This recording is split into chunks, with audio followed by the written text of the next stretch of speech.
Marie-Claude, bonjour. Bonjour Ève. Alors aujourd'hui, on se retrouve pour l'investigation numéro 195, Exact. toujours sur le même principe, une partie imposée avec des questions communes pour tout le monde et identiques, et une partie libre. Ces investigations se font partout dans les pays du monde et comme à mon habitude, je vous encourage à aller écouter ce que disent les uns et les autres. Et ça non plus, ça n'a pas changé. Marie-Claude, tu n'es pas au courant du sujet de l'investigation numéro 195. Non, je ne suis pas au courant. Je connais pas. Ok. Eh bien, c'est parti. Est-ce que tu es à l'aise, Marie-Claude? Oui, oui, oui, je suis prête. À moins que j'ai oublié quelque chose? Non, j'ai rien oublié. Non, non, je pense pas. Ok. Alors, c'est parti. Je te laisse t'installer confortablement, te mettre à l'aise On y va. et les yeux fermés, d'ores et déjà. Et je t'invite, Marie-Claude, à prendre une profonde, très profonde inspiration.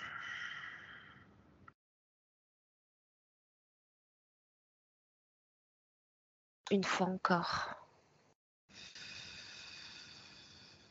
remplissant tout ton corps d'oxygène et l'expulsant complètement hors de ton corps.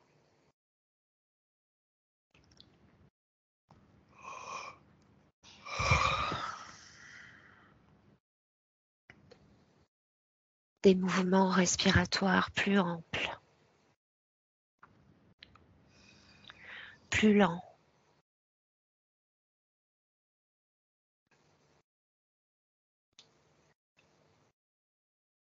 et plus profonds.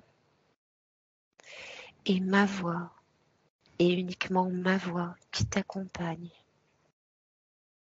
durant ce décompte à l'envers de 5 à 1.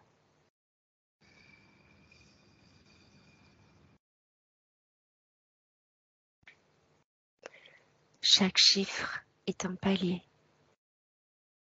À chaque palier, ton corps, tout ton corps va s'enfoncer davantage.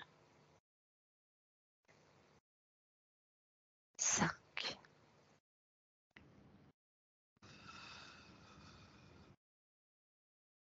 plus lourd.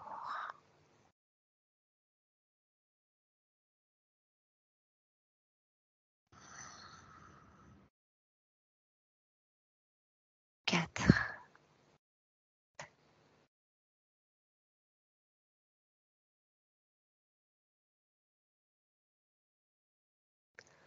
3,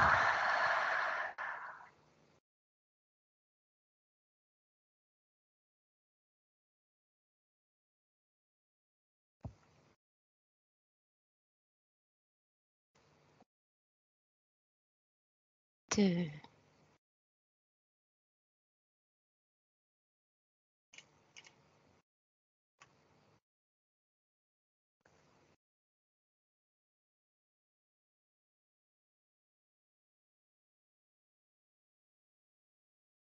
et 1. Et maintenant, Marie-Claude, je compte de 1 à 3. Et à mon 3, connecte-toi à l'activité de ce mois en cours. Désolée, Marie-Claude. À mon 3, tu te connecteras au sous-marin Titan, émergé le 18 juin dans l'océan Atlantique. Et dis-moi ce que tu perçois. 1, 2, 3.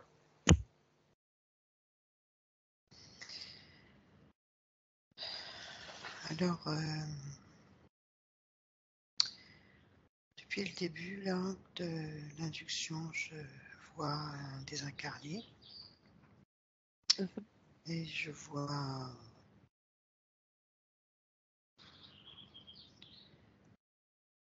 un dinosaure, je peux dire appeler ça comme ça, qui est très en colère. Je vois ça.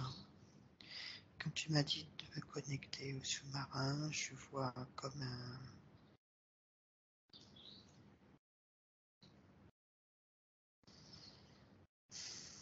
Se Je désincarner, vois homme, des débris en fait, je vois rien du tout en fait.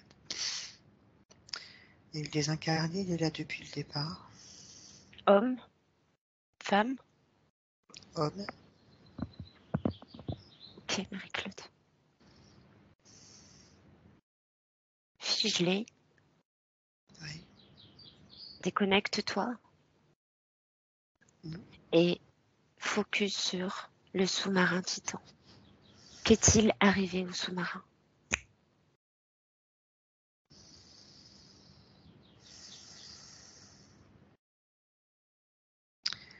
Alors, là, ce que je ressens, c'est que c'est comme si le sous-marin, il est écrabouillé par... ouais, c'est ça que je vois, comme une espèce de pression énorme, énorme sur la... Ouais, c'est ça. La pression de l'eau, trop forte. Ça n'a pas supporté. Selon toi, ce serait accidentel, donc? Naturel? Alors, on pourrait dire accidentel si...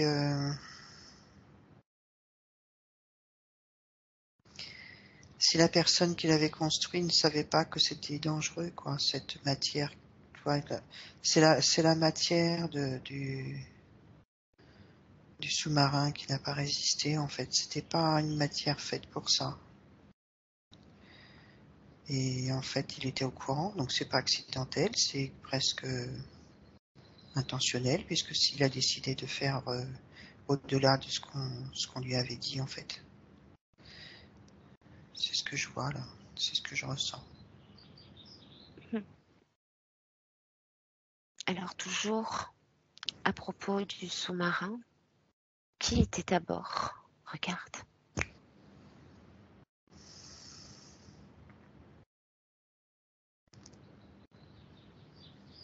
Moi, je vois trois personnes, trois hommes. Mhm. Ils sont tous serrés là-dedans. C'est tout petit. Au moment où, au moment où ça explose, ils s'en rendent pas compte en fait, parce que c'est dans la seconde. C'est vraiment quelque chose qui arrive, mais c'est étrange. Il y a peut-être eu simplement quelques petites, comme une vibration.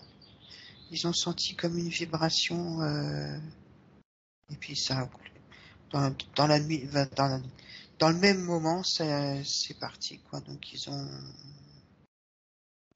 pour moi, ils ont, enfin presque, ils ont rien senti, ils n'ont pas eu le temps quoi. Mhm. Alors focus sur les passagers. Donne-moi le plus de détails possible. Confirme-moi leur nombre. Alors moi, je voyais trois hommes. Mhm.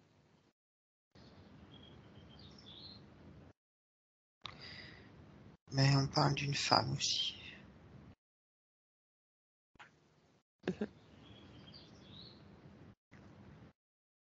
On a trois hommes, une femme. Après, ils ont entre 30 et 40 ans. Mhm. Un qui est un petit peu plus âgé, je crois. Mhm.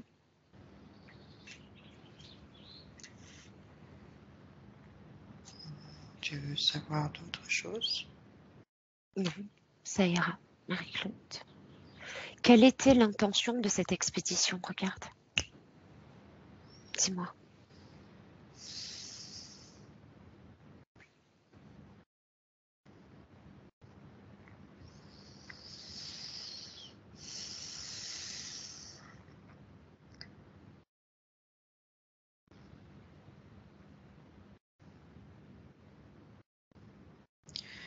Ils voulais récupérer des choses anciennes. Mhm. Euh,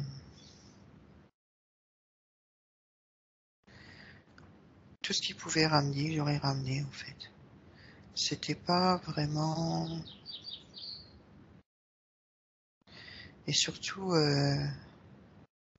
s'il y avait des témoignages du naufrage, peut-être ça, comme pas des photos, mais peut-être des choses comme ça, des preuves du moment du naufrage, s'il y avait des choses, oui. De quel naufrage tu parles? Du Titanic. Ok. Alors une profonde inspiration, Marie-Claude. Et maintenant, connecte-toi avec les parties subliminales de ceux qui étaient à bord du Titan et cherche dans l'ici et maintenant où se trouvent les corps physiques. Tu peux redire la phrase, s'il te plaît, c'est un petit peu long. Connecte-toi à leurs parties subliminales Oui. et cherche dans l'ici et maintenant où se trouve leur corps physique.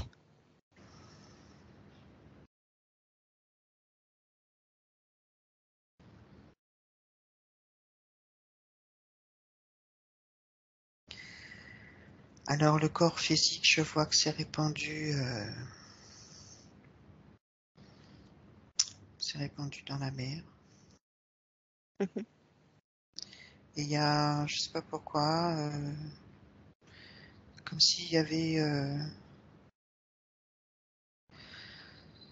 quelques débris qui ont été rapportés avec des débris du sous-marin. Je vois des débris de corps, comme si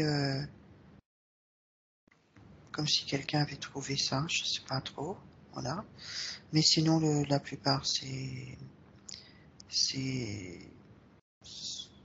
moi, je vois même pas de corps en fait. Hein, pour moi, ça a explosé, quoi. Il n'y a Mhm. pas de. Ok, Marie-Claude. Tu prends une profonde inspiration et question suivante. Selon toi, y a-t-il une relation entre ce qui est arrivé au Titanic et ce qui est arrivé aujourd'hui au Titan?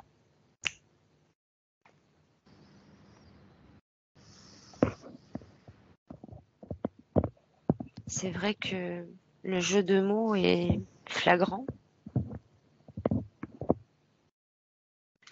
Titan, Titanic.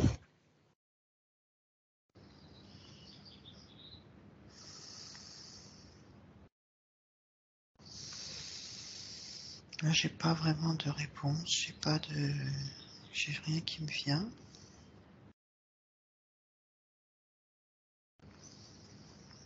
Selon toi, y aurait-il une relation entre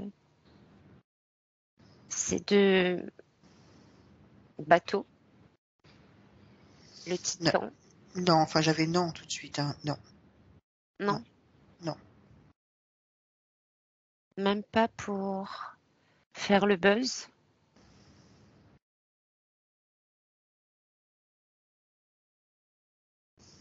N'est-ce pas encore une J'ai histoire non montée de encore. toutes pièces?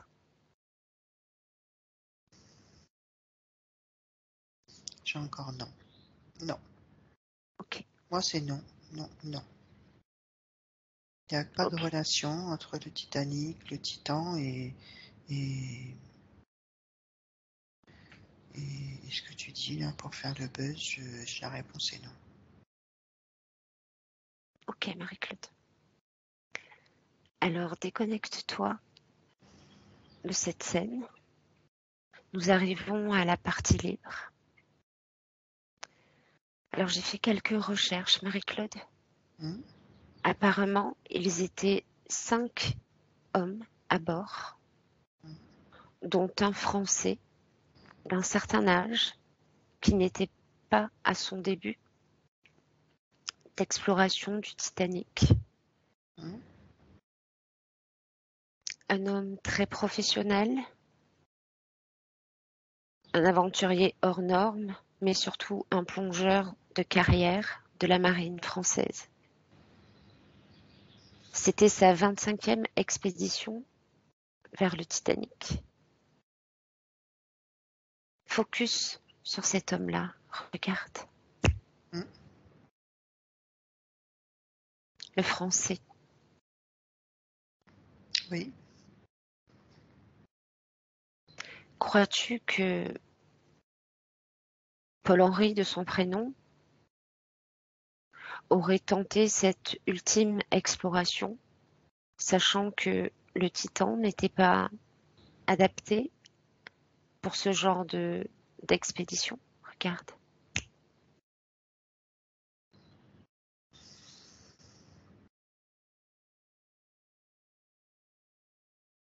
Ben, lui, il pensait que qu'il n'y avait pas de problème. Lui, pour lui, quand il a pris ce sous-marin, et c'était OK, quoi. Il le Il y avait, connaissait très bien. il y avait pas de Ce problème. n'était pas une première pour lui. Il avait l'habitude d'utiliser le Titan.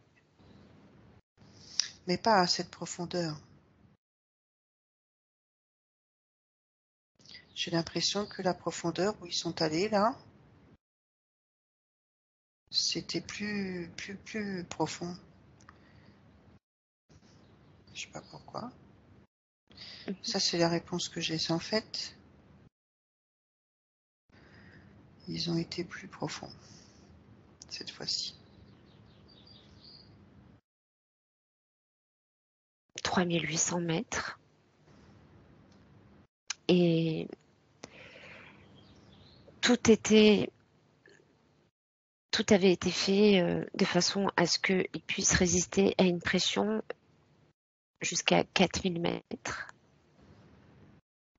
Ben moi, j'ai 4500.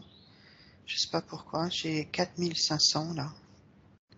Quand tu me disais 3800, ça me disait 4500. La profondeur où ils sont allés, c'est 4500. Ok, Marie-Claude.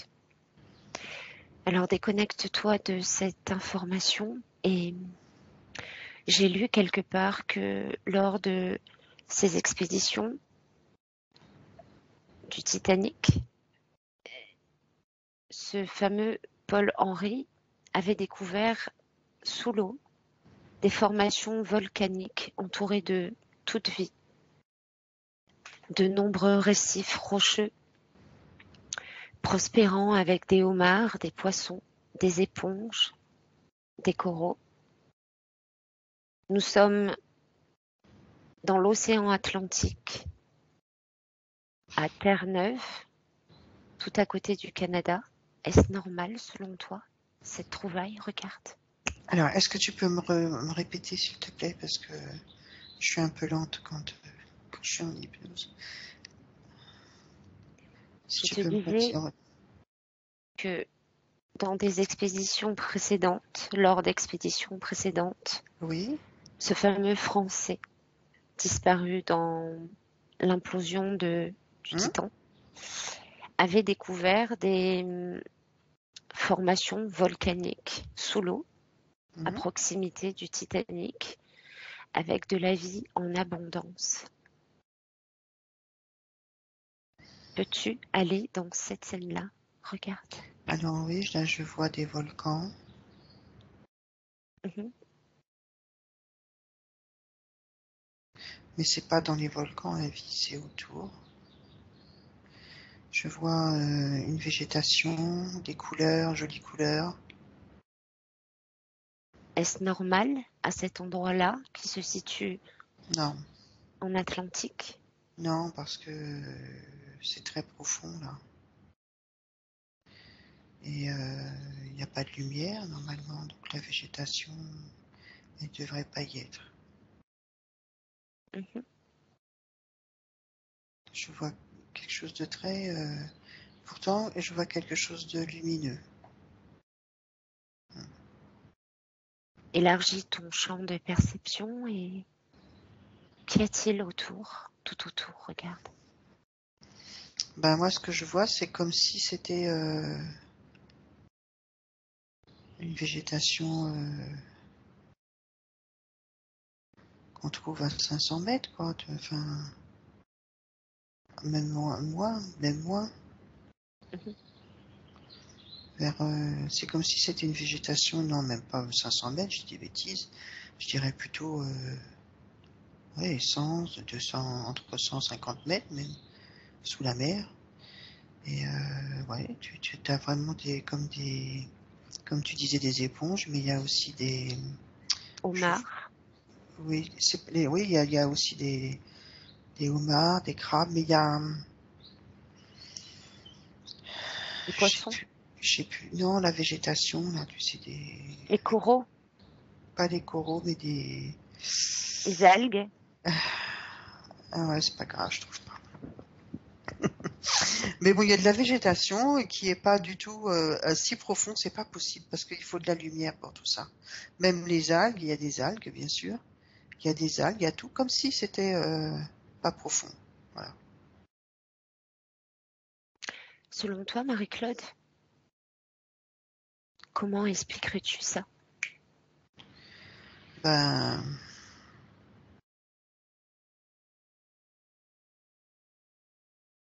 Est-ce une information importante la lumière, pour... elle vient pas d'en haut, elle vient d'en bas.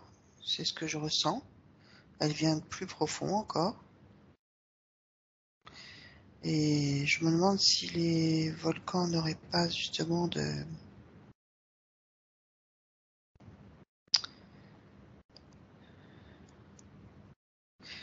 comme si c'était ouais une lumière due à la chaleur des volcans en profondeur. Voilà. Mhm. Et ça vient de la profondeur, cette lumière. C'est ça qui fait pousser les choses là. Et si tu passes de l'autre côté de cette lumière, regarde. Ben, j'ai la lave, c'est comme si c'était la lave des volcans, mais en plus, beaucoup plus profond en fait encore. Mhm. C'est ça que j'avais, la lave des volcans qui fait que ça remet de la lumière au-dessus. Ok. Alors, qui t'éteigne, Marie-Claude? Une Et profonde pourtant, les inspiration. volcans, ils sont éteints, hein, il n'y a pas de... C'est vraiment, ça se passe dans la profondeur. Y a-t-il des informations importantes à ce sujet? Dis-moi. Oui ou non? Ben, ça se passe dans l'intraterre en fait. Mhm. C'est dans l'intraterre qu'il y a des choses en dessous qui transforment cette énergie en lumière,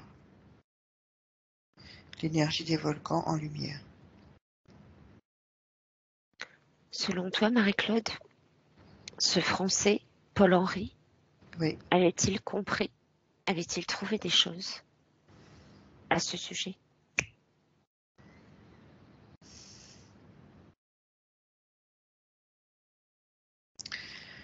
Alors, il a pas vraiment compris d'où ça venait, hein, mais il comprenait pas ce que ça faisait là. Par contre, ça, c'est pas normal qu'il y ait ça dans cet endroit-là. Mhm. Exact. Donc, il était plus dans le questionnement et par contre, le fait qu'il y ait l'intraterre et tout, pour moi, il savait pas. Ok. Alors, tu prends une profonde inspiration, Marie-Claude. Très profonde. Tu coupes de cette scène, tu reviens dans l'ici et maintenant. Aucun bruit environnant vient te perturber, Marie-Claude. Et retourne. Retourne auprès du désincarné et de l'entité. Oui. Adresse-toi au désincarné et demande-lui qui il est.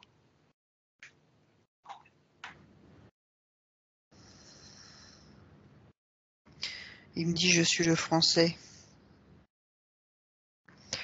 Il me dit pas son nom. Demande-lui si nous sommes bien face à Paul-Henri Narjolet. Il me disait Henri. Ok.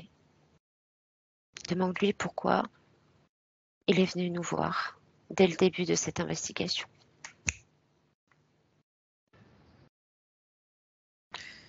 Il savait qu'on allait venir. Il savait, je sais pas, il était prêt. Pourquoi se présenter à nous?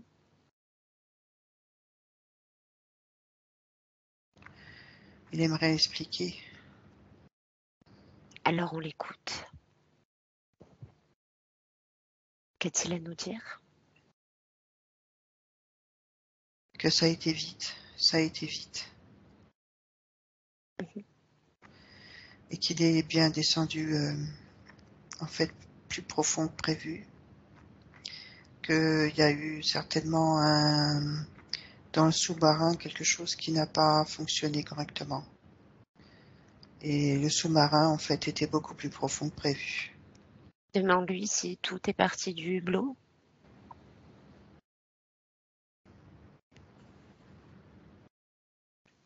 C'est tout l'ensemble qui a explosé.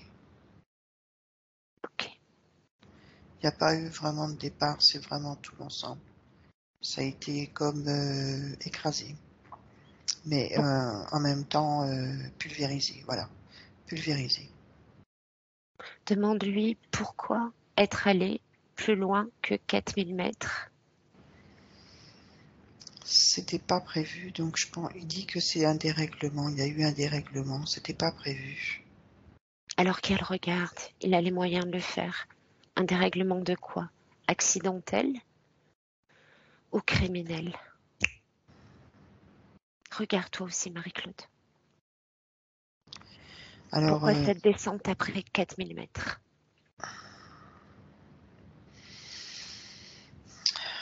moi j'ai le mot criminel qui me vient.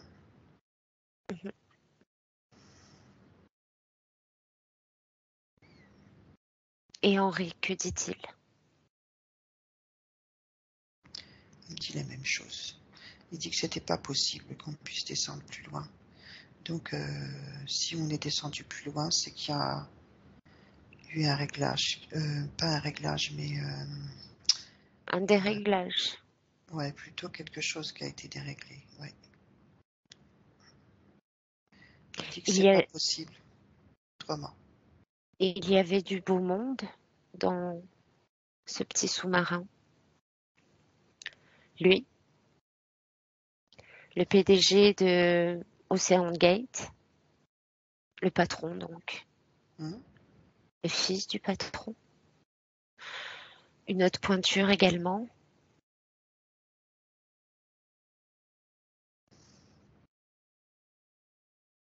Aurait-il pris le risque de descendre en dessous des 4000 mètres? Oui ou non, selon toi, Marie-Claude?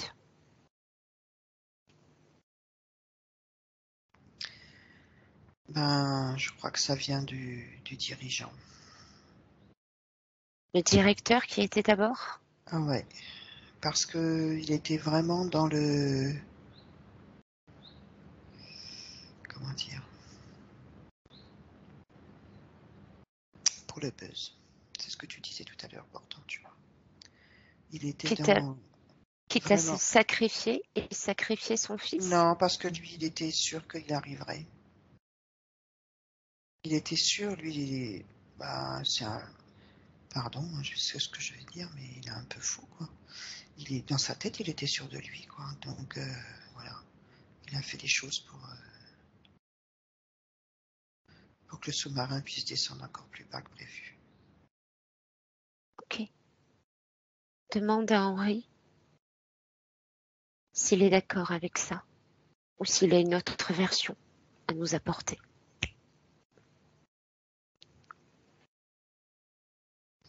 Alors lui, il me dit qu'il n'est pas au courant de ça, il le sait pas.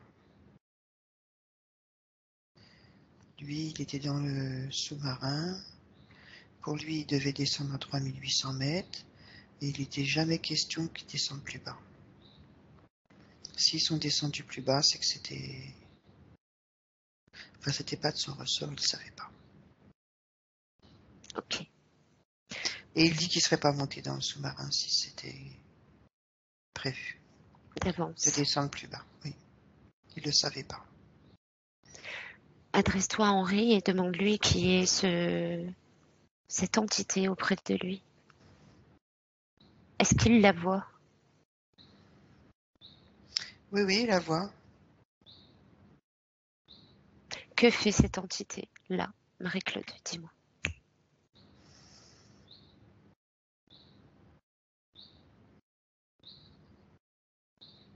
Demande-lui.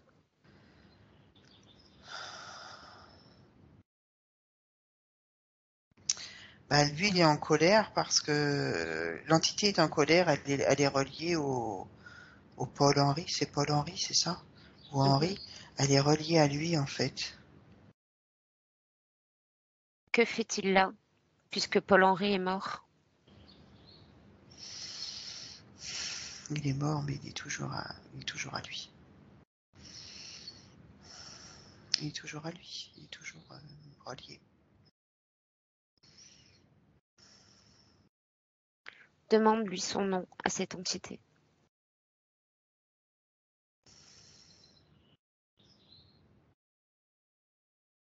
Il ne dit pas de nom. Il ne dit pas de nom. Son nom, à mon 3.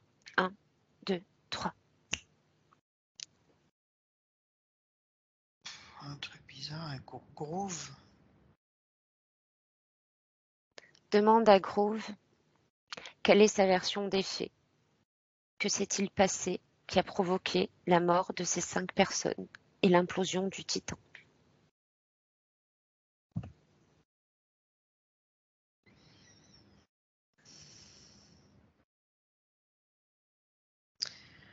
Il me dit que il s'est passé ce qu'on a dit tout à l'heure.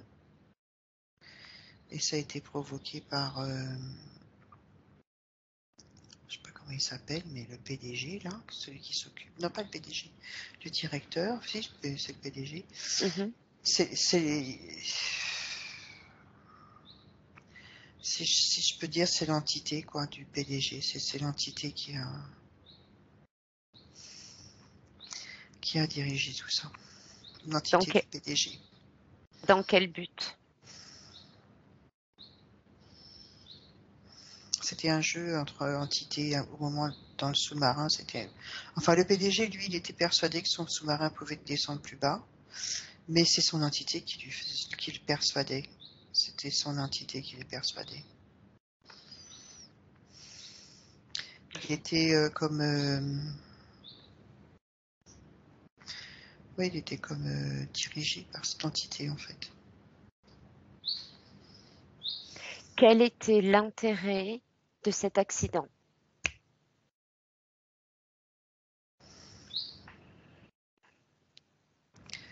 Alors l'entité, je demande à l'entité, elle me dit, ils veulent pas qu'on aille voir le Titanic. Pourquoi tous ces gens sont morts? Mhm. Après pourquoi il me dit ça en colère, comme si c'était il faut pas aller voir. Il dit c'est pas.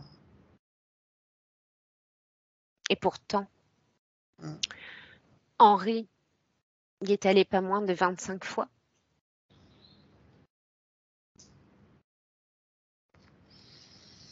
Et il me dit ça suffit. Mhm.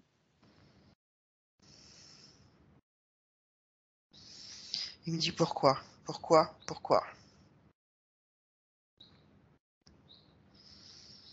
Donc, origine criminelle, pas de doute.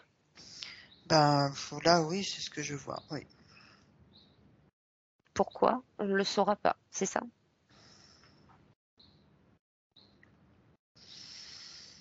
Là je vois que c'est juste des jeux d'entités comme si c'était un jeu pour eux, tu vois, de dire stop, de.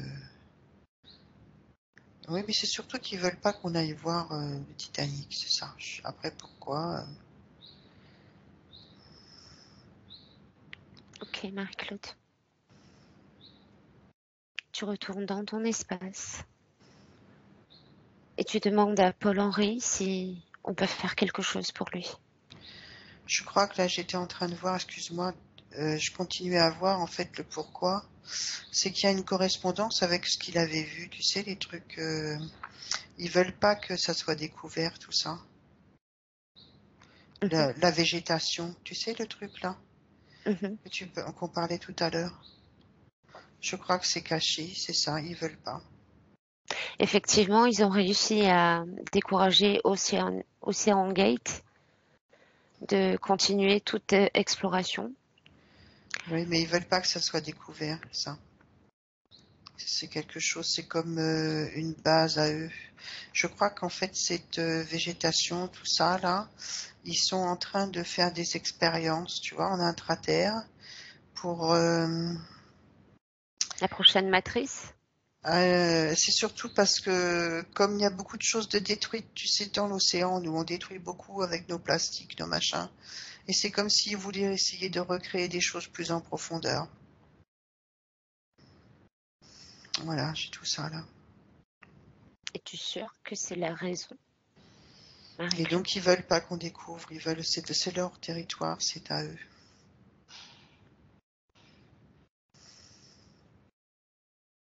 Ok, C'est ça qui a provoqué l'accident. Pour moi, c'est ça. Hein.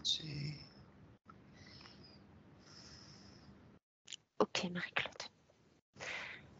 Alors adresse-toi à Paul-Henri Oui. et demande-lui si il attend quelque chose de nous.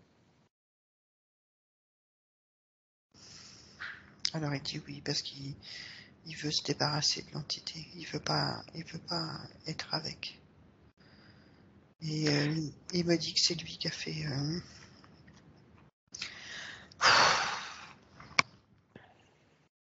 Tu prends une profonde inspiration, Marie-Claude, dans tes énergies et Paul avec les siennes, chacun en son centre.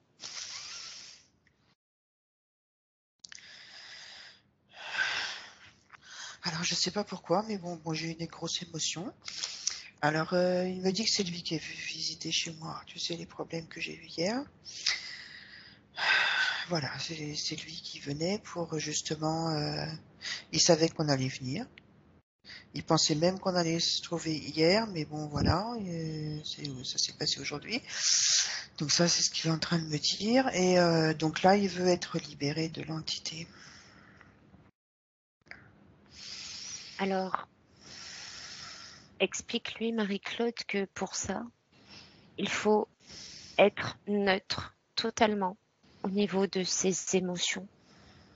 Est-il en paix avec la peur qu'il a générée, l'incompréhension, le désespoir de cette attente?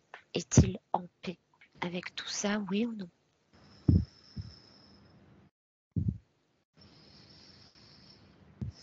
Et il me dit oui, il me dit maintenant qu'on est là, oui, vraiment, il dit il est paisible. Il est pas, je sens pas de colère en lui d'ailleurs. C'est pas, comme il dit, ça s'est passé très vite. Il n'a pas eu le temps d'avoir trop peur. Scanne-le, qu'est-ce qui vibre chez lui? Y a-t-il des dissonances, oui ou non, Marie-Claude?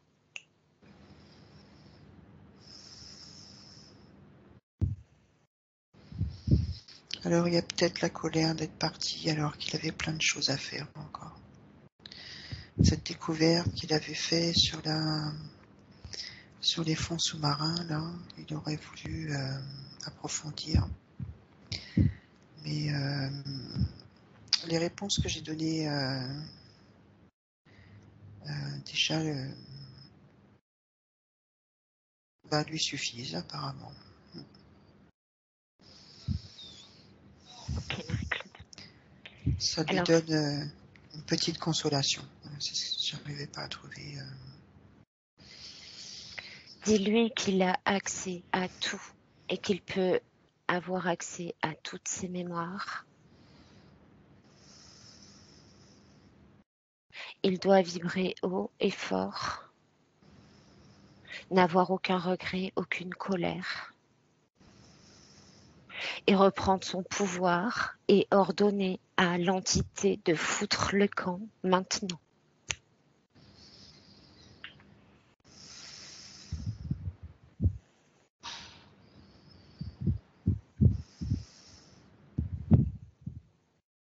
Il suffit de le vouloir. Oui, ça y est. À nouveau, communique-lui tes informations, Marie-Claude, s'il est d'accord. Toutes Ah oui, il est les d'accord. informations.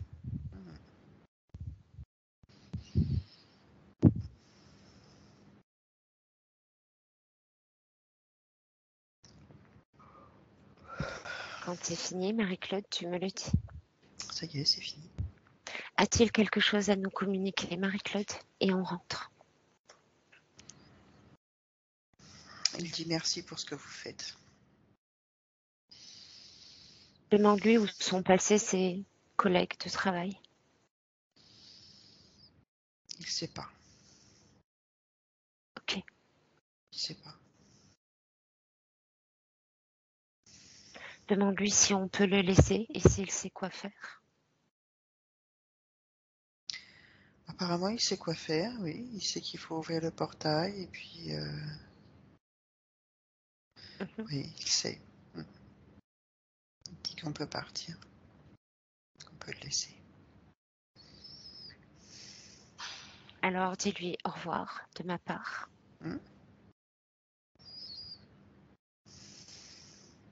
Et à mon 3, Marie-Claude. Ici et maintenant dans le présent.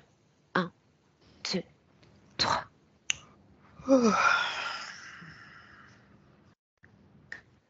Tu prends une profonde inspiration, Marie-Claude, très profonde. Tu laisses circuler toutes les énergies en toi, les plus favorables. Et à mon 1, Marie-Claude, tu déconnectes de tout et de tous. 1, déconnecte. Et avec une profonde inspiration, Marie-Claude, tu récupères toutes ces énergies que tu actives dans tout ton corps. Tu les fais circuler de plus en plus vite.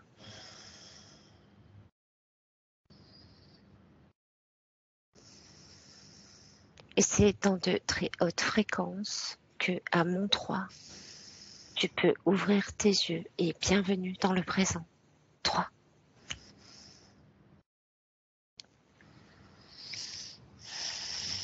Et je dis au revoir et à la semaine prochaine. Benvenuto a questo nuovo video di Disclosures. Oggi parliamo della cosiddetta sessione di ipnosi investigativa. In realtà non esiste una sessione di ipnosi investigativa. Non che non si possa fare investigazione di ipnosi, però è che non esiste una sola sessione di ipnosi per dire si è fatta investigazione, per prendere quell'informazione come buona. Perché? Sappiamo intanto che l'informazione che arriva in ipnosi è molto contaminata, la percentuale di inquinamento dell'informazione è altissima. Pensate a questa informazione che viaggia per tantissime dimensioni, attraversa densità, passa per coscienze che volontariamente o involontariamente possono distorcerla e poi arriva infine alla persona che sta in ipnosi, che ha una coscienza, ha una mente, ha un'esperienza e interpreta questa informazione secondo la sua struttura mentale, secondo le sue credenze, che per quanto si possa essere più o meno liberi mentalmente, liberi pensatori, sempre c'è una parte subliminale che interpreta in base all'educazione ricevuta, alla cultura e perché no, anche tutte le esperienze di esistenze passate che ancora lasciano un segno in noi. Per capirci, è come se dovessimo parlare con un'altra persona immersi nell'acqua, a qualche metro di distanza, cercando di utilizzare un mezzo, che è quello della corda vocale, che è fatto per produrre suoni da trasmettere nell'aria. Noi stiamo utilizzando questo strumento per far passare un'onda sonora nell'acqua o in un liquido. Chiaramente il suono viene completamente distorto, sempre ammesso che sia per il nostro corpo facile e non difficoltoso poterlo fare senza avere dei problemi come ingurgitare acqua o eccetera. Ma non solo. Supponiamo che per questo tipo di comunicazione utilizziamo anche due lingue diverse, per esempio un italiano e un russo o un giapponese. Per quanto possiamo anche interpretare il labiale, non possiamo capire quello che ci sta dicendo, perché la lingua è diversa. La lingua, diciamo, da dove parte l'informazione a dove arriva è completamente diversa, il codice, il linguaggio è diverso. Ma possiamo anche cercare di capirci attraverso i gesti, attraverso le espressioni facciali. Per quanto sia ipoteticamente facile poterlo fare sott'acqua, però non dobbiamo dimenticare che l'acqua non è l'aria e può distorcere l'immagine, ma non solo. Dobbiamo anche pensare che l'altra persona, che parla un'altra lingua, che viene da un'altra cultura, potrebbe interpretare i segnali che noi interpretiamo come X in Y. Per noi un sì è abbassare la testa dall'alto verso il basso, per esempio, sì, e il no da sinistra verso destra, no. In alcuni paesi orientali, come le Filippine credo o qualcun altro, utilizzano esattamente gli stessi segni, ma al contrario. No, sì. Immaginate due persone di queste due culture che stanno cercando di comunicare in maniera così difficoltosa e alla fine non gli rimane altro che interpretare il linguaggio corporale. Sì, che per l'altro invece no. Cosa voglio dire con questo esempio estremo? Che l'informazione da dove parte a dove arriva viene completamente deformata. Non sappiamo esattamente quale percentuale perché ogni situazione è a sé stante, però la percentuale di inquinamento, di distorsione, di contaminazione di questa informazione è assolutamente alto. Quindi fare una sessione investigativa, mettere una persona in ipnosi e chiedere di Tizio Caio Sempronio di una situazione o chiedere certi dati è assolutamente controproducente, è assolutamente inutile.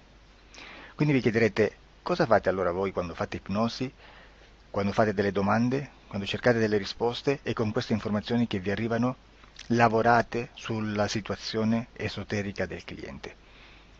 Beh, non facciamo altro che recuperare questa informazione solamente per arrivare al problema del cliente e poi lavorarci. Quindi il valore dell'informazione non è quello di un'istruzione, quello di memorizzare dei dati e di prenderli per buoni, ma è un veicolo di movimento, di trasporto verso la causa del problema per poi lavorarci. Quindi lo scopo di questo tipo di informazione che si prende dalla singola sessione è completamente un altro. Come si fa quindi? Investigazione in ipnosi. Il lavoro non è semplice, il lavoro è lungo, difficoltoso, stancante. È necessario farlo anche in squadra perché bisogna moltiplicare il numero di sessioni da fare e una sola persona potrebbe farlo soltanto in un tempo estremamente largo. Noi abbiamo delle informazioni che prendiamo ormai per buone, ci lavoriamo, danno dei risultati e quindi per noi sono buone. E come abbiamo fatto ad avere queste informazioni?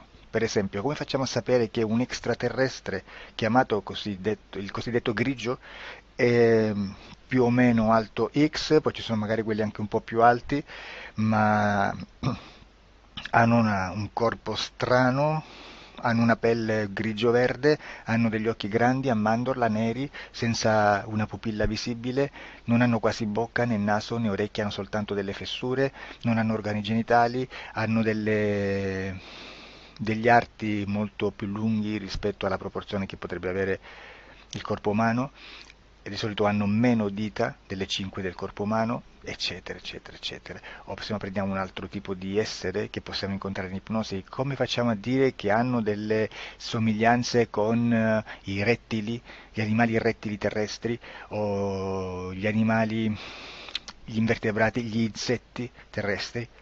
Perché? Perché siamo sicuri di questa informazione e ci lavoriamo e quando ci arriva la prendiamo già per buona, nonostante sia anch'essa contaminata.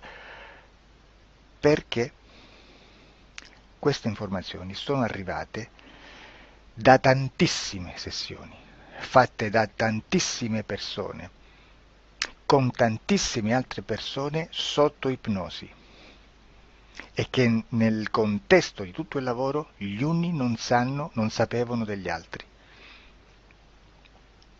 Questo dato può essere più o meno rilevante, sempre c'è contaminazione e quindi possiamo prendere per buono anche un gruppo di lavoro dove l'uno possa sapere dell'altro. Ci potrebbe essere una contaminazione del contesto di quel gruppo di lavoro, ma si aggiunge semplicemente una piccola percentuale di questa contaminazione a già la grande che esiste. Non è così impossibile lavorarci. Da tutte queste sessioni, da questo grande numero di sessioni, migliaia, diciamo migliaia, noi prendiamo solamente quell'informazione che è uguale a tutte, che è in comune a tutte, o a quasi, perché magari qualcuna ci potrebbe essere niente in comune per una fortissima contaminazione, perché no? Ma dobbiamo prendere una stragrande maggioranza, proporzionalmente abnorme rispetto a quello che potrebbe essere un minimo di scartabile, e lì possiamo prendere per buona questa informazione. Quindi se noi su 10.000 persone diverse, con operatori anche diversi, in cui in ogni sessione vediamo un essere che più o meno ha le stesse caratteristiche del grigio o dell'insettoide, a forma di mantide religiosa, o il rettile a forma di lucertola, per esempio, di serpente o di quello che sia, o se vediamo il pianeta Marte più o meno di colore rosso, o se vediamo dei sotterranei eterici, non fisici, nel sottosuolo terrestre, soprattutto sotto le grandi città, dove c'è concentrato molto potere, molta energia di questo tipo, e chi più ne ha chi più ne metta. Se vediamo degli impianti che hanno certi tipi di funzioni, certi tipi di forme in certe parti del corpo, e questa informazione la ritroviamo tutta o quasi in tutte le sessioni fatte, eseguite, realizzate da tanti anni a questa parte, significa che quella è una informazione affidabile. E vi posso garantire che stiamo parlando di una percentuale bassissima. Su un 100% staremo, credo, forse più in basso di un 2-3%. Immaginate, tutto il resto è spazzatura, è informazione spazzatura. Sì, spazzatura.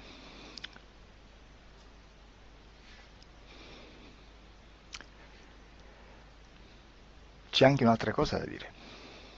Supponiamo che un operatore faccia un'ipnosi e voglia andare a vedere cosa fa Tizio, cosa fa Caio, cosa fa Sempronio.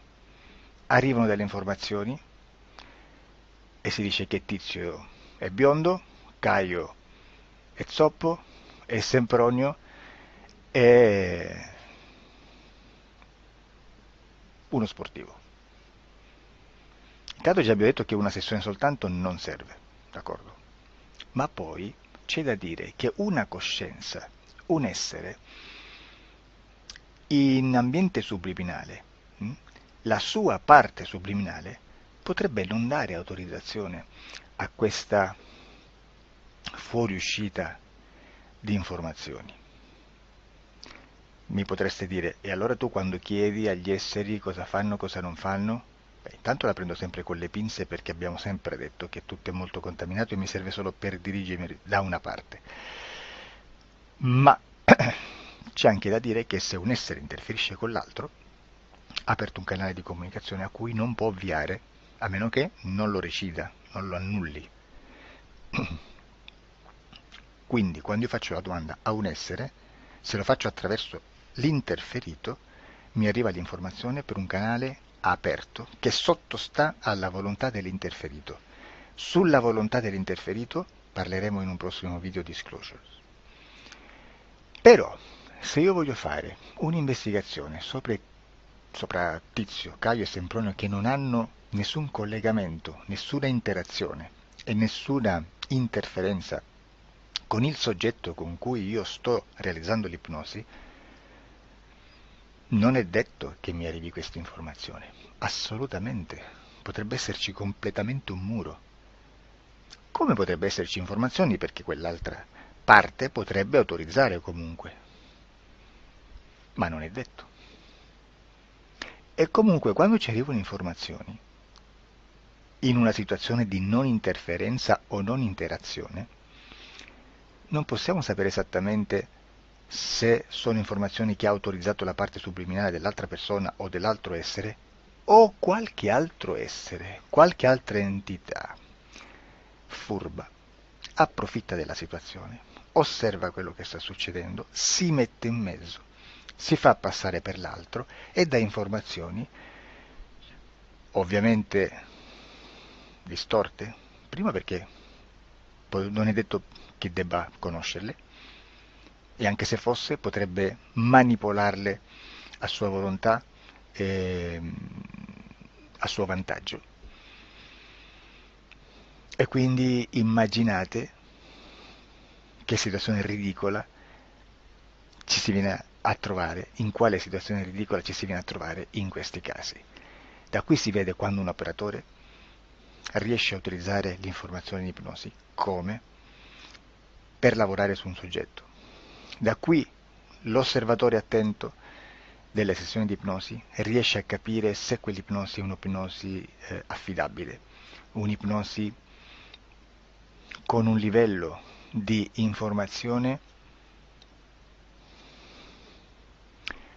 certa, con una alta percentuale di informazione certa. Non vi nascondo che in futuro potrei anche impostare un lavoro per decifrare che livello di certezza di informazione c'è in un'ipnosi, analizzandola e spiegando il perché, spiegando i meccanismi di analisi di un'informazione in ipnosi, che poi anche è molto istintivo. Supponiamo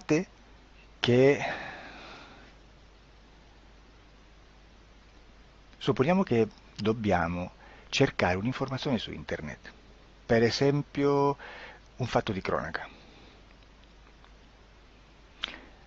Voi preferite mettervi su un sito ufficiale? A caso. L'ANSA in Italia, ADN Kronos, qualche telegiornale che per quanto possano manipolare l'informazione ad alti livelli, comunque possiamo dare affidabile la fonte dell'informazione che viene trasmessa. Non possono trasmettere una bufala sicuramente. Verrà sicuramente manipolata ad altri livelli. Ne parleremo in altri video, ma a livello base la fonte è certa. Sicuramente non andrete a cercare questa informazione sul primo sito, il primo blog che vi passa davanti e magari c'ha 4 followers. Perché? Perché non vi dà nessuna garanzia della certezza della fonte. Non c'è un controllo né nella struttura interna di questa agenzia di informazione e né dal grande pubblico che per la quantità di persone che attingono quell'informazione si può dedurre se l'informazione è certa o meno, perché è un'informazione che passa in un pubblico così vasto che se ci dovesse essere una distorsione con la realtà è molto probabile che venga fuori. Credo che abbia detto quasi tutto sulle sessioni investigative. Prima di chiudere aggiungo che proprio per questo stiamo conducendo dei cicli di investigazione in ipnosi regressiva che comprendono tante sessioni con persone diverse, con una buona o eccellente suscettibilità ipnotica, sicuramente, per poter indagare su spazi ristretti su alcuni temi. Perché dico spazi ristretti? Perché se andiamo a prendere eventi grandi nel tempo, nello spazio, storici, parlare di qualcosa di molto generico implica una quantità di sessioni abnorme. Immaginate se dovessimo fare una sessione investigativa sui buchi neri, quanta informazione ci sarebbe e quante informazioni da filtrare. Sarebbe quasi impossibile farlo in questa maniera. Ma se noi riduciamo lo spazio di investigazione, se noi prendiamo per esempio,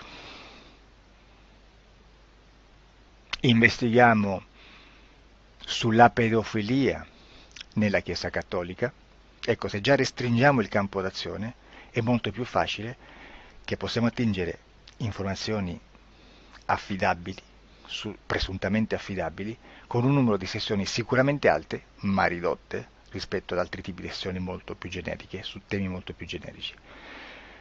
Quindi per fare anche delle investigazioni su temi molto generici bisogna suddividerli in temi, in dettagli, per poi alla fine, quando tutta l'informazione è stata filtrata ed è stata dedotta l'informazione comune, si possono mettere insieme per cominciare a costruire il quadro, mettere insieme tutti i puzzles.